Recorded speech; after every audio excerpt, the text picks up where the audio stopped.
ایک دفعہ کسی نے ویڈیو بھیجی کچھ عرب بڈھے کی نا 90 سال کا, وہ بالکل سوکھے ہوئے نہیں ہوتے بوڑھے, ایسا بڈھا, اس کی کہیں شادی کی خبر آئی کہ 15-16 سال کی لڑکی سے شادی کی ہے اس نے, اور وہ دلہن بنی ہوئی بیٹھی ہے اس کی بیوی. تو وہ دیکھو یہ ہے اسلام. میں نے کہا یہ کیوں کر رہی ہے, اس سے پوچھو نا.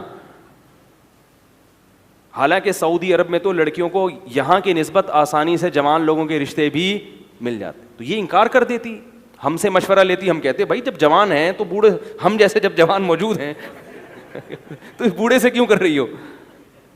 ہم مشورہ دیتے, لیکن وہ ہمارے مشورے کو قبول وہ خود نہیں کر رہی, نہ اس کا باپ کر رہا ہے.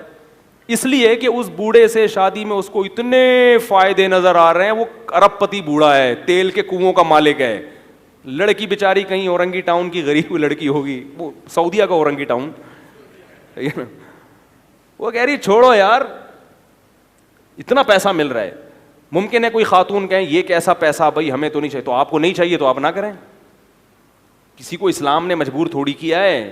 اکثر خواتین کو واقعی پسند نہیں آتا اور آنا بھی نہیں چاہیے, کیوں کر رہے ہو بھائی بوڑھے سے.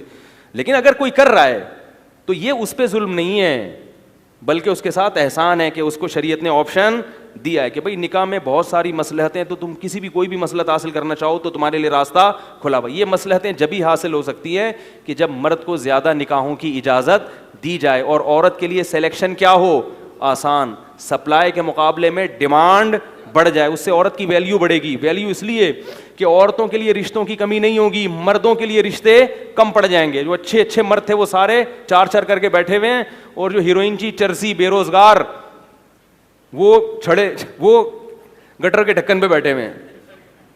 یہی ہوتا تھا پہلے.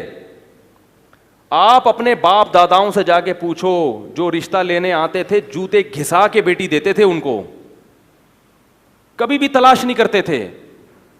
اب باقاعدہ چراغ لے کے داماد ڈھونڈے جا رہے ہیں. الٹا معاملہ ہو گیا. اب مردوں کے لیے رشتوں کی کمی نہیں ہے, اس لیے اس کے نخرے بہت ہیں. پہلے ایسا ہوتا تھا کہ یار کوئی بیوہ ہو تو میں نکاح کروں. صحابہ کے دور میں ایسا ہوتا تھا. قرآن سے پتہ چلتا ہے کہ صحابہ انتظار میں ہوتے تھے کوئی بیوہ ہو تو عدت پوری ہونے سے پہلے پیغام بھیج دیا کرتے تھے.